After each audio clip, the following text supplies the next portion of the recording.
Hello les amis, j'espère que vous allez bien. Moi ça va. Bienvenue sur ma chaîne YouTube si vous êtes nouveau. N'oubliez pas de vous abonner et de cliquer sur la cloche de notification. Et welcome back si vous êtes déjà abonné. Nous sommes à notre deuxième épisode de la saison La maltraitance des patients dans les hôpitaux en Afrique. L'histoire que je m'apprête à vous lire aujourd'hui, c'est une histoire écrite par la fille de la victime. Donc, je vous lis l'histoire. Bonjour, je m'appelle X et j'ai perdu ma mère à l'âge de 15 ans à cause d'une négligence à l'hôpital. Ma mère en a été l'une des victimes les plus tragiques.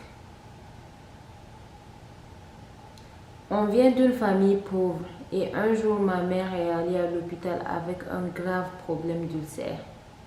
Malgré ses supplications pour obtenir de l'aide, elle est restée sans surveillance pendant des heures, allongée dans la douleur sur un lit nu. Lorsqu'une infirmière s'est enfin occupée d'elle, c'était avec indifférence, comme d'habitude. Aucune émotion, aucune sympathie. Elle était une femme âgée, pleine de vie malgré les défis. Quand elle est tombée malade, nous avons pensé que l'hôpital la guérirait. Normal. Mais au lieu de cela, ils ont causé sa mort. L'infirmière nous informe qu'il y a un paiement à faire afin de faire certains examens supplémentaires. Étant donné qu'on n'avait pas le montant exigé, nous avons demandé une faveur pour qu'elle soit traitée en attendant qu'on cherche l'argent. Ils ont catégoriquement refusé. Ça m'a, entre parenthèses, ça m'a rappelé mon propre cas. Moi-même, j'ai vécu ça. Je me rappelle, je pense que c'était en 2016 ou 2016, je pense, oui. C'était en 2016. J'avais super mal au ventre. Je ne savais pas ce que c'était quoi le problème. J'avais très mal au ventre. Et ma mère m'a amenée d'urgence dans une clinique. Donc, on était sortis vraiment d'urgence et elle a oublié son sac à main. On a conduit jusqu'à la clinique. Maintenant arrivé, l'infirmière demande à ce qu'on paye l'argent pour les examens et autres. Ma mère regarde à gauche, à droite. Il n'y a pas de sac à main. Elle a laissé son sac à main à la maison. Parce qu'on était tellement pressés, elle était stressée, j'avais très mal, ça n'allait pas du tout. Du coup, elle a dit à l'infirmière, ah, j'ai oublié mon sac à main dû au stress. Est-ce que vous pouvez déjà commencer les soins? En attendant, je vais aller chercher l'argent. Devinez, c'était quoi la réponse? Non, c'était non.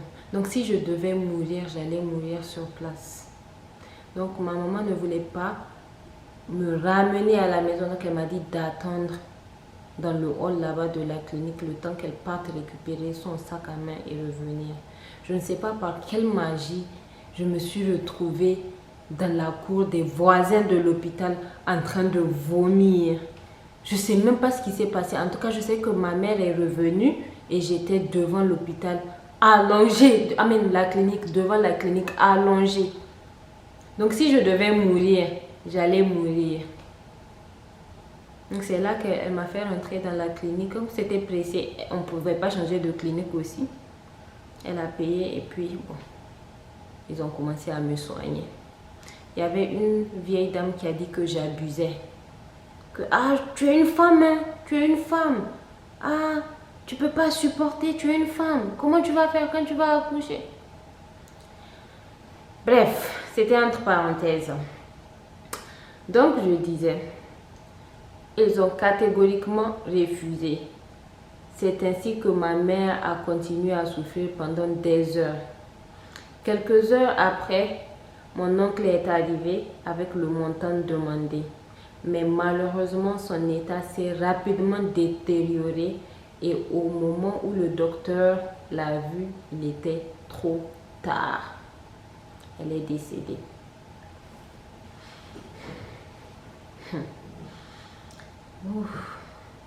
Notre communauté s'est mobilisée pour demander un changement dans l'infrastructure et le personnel de santé. Au moins, vous, chez vous, là-bas, les gens ne se laissent pas faire. Nous, chez nous, bah, on remet tout à Dieu et puis c'est fini. Hein. Mais rien ne change et rien ne marche. De milliers de personnes continuent à se faire tuer dans un endroit où ils cherchent à être guéris. Voilà, c'est tout pour l'histoire. C'était une histoire très courte parce qu'elle voulait aller très droit au but. J'imagine que c'est une histoire vraiment douloureuse à raconter quand même. Encore une histoire triste. Encore les hôpitaux. Encore l'Afrique. Apparemment, ce n'est pas qu'au Niger, c'est partout en Afrique ou presque partout en Afrique. On a besoin de changements en Afrique. Les gens meurent. C'est vrai qu'il y a la volonté de Dieu, mais on nous tue plus souvent à l'hôpital. Ce sont même les médecins qui sont supposés nous guérir qui nous tuent. Moi-même, j'ai vécu tellement de choses dans les hôpitaux. Surtout les cliniques même. Les cliniques où c'est supposé être, disons pour ne même pas dire parfait. Parfait même. C'est supposé être parfait. J'ai failli trépasser plusieurs fois là-bas. Une fois c'était à la clinique. Je ne vais pas dire le nom. Ils m'ont mené là-bas, je vomissais. Et moi quand je vomis, il faut juste me laisser comme ça. Quand ma mère m'a amenée à l'hôpital, toujours non, elle a bien précisé, pas de Vogalène, pas de Prempéran. Tout ce qui doit stopper mes vomissements, éviter ça. Ils ont dit d'accord. Donc ma mère est allée au travail, il y avait ma tante qui était avec moi. J'étais allongée et l'infirmière est entrée. Elle a commencé à mettre quelque chose dans mon sérum, une injection dans mon sérum.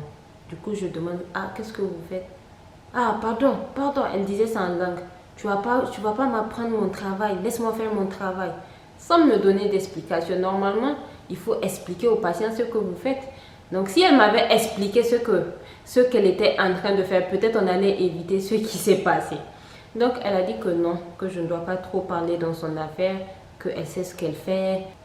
J'ai dit, ok, il n'y a pas de souci. Oh. Je l'ai laissé. Elle a mis son injection dans mon sérum. Elle est sortie, même pas 5 minutes.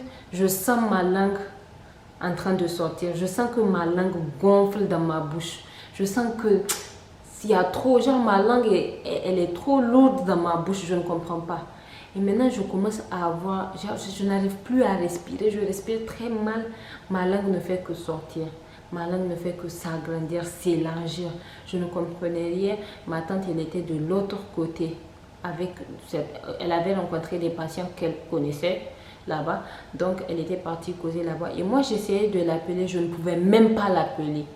Je ne pouvais même pas l'appeler. Tellement ma langue était très gonflée. Ça s'élargissait. Il n'y avait pas d'espace. Je ne pouvais même pas bien ouvrir ma bouche. Je ne respirais pas. En tout cas, je n'ai rien compris. Apparemment, je me suis évanouie. Et ils ont mis quelque chose. Je ne sais pas ce qu'ils ont mis dans mon sérum pour stabiliser mon allergie. Puis c'est passé. Sinon, je ne sais même pas comment, je ne sais même plus. C'était depuis je ne sais pas quelle année. Je ne sais pas comment ils ont fait, qui m'a vu, ça, je dois même demander ça à ma mère. Hein. Je dois demander.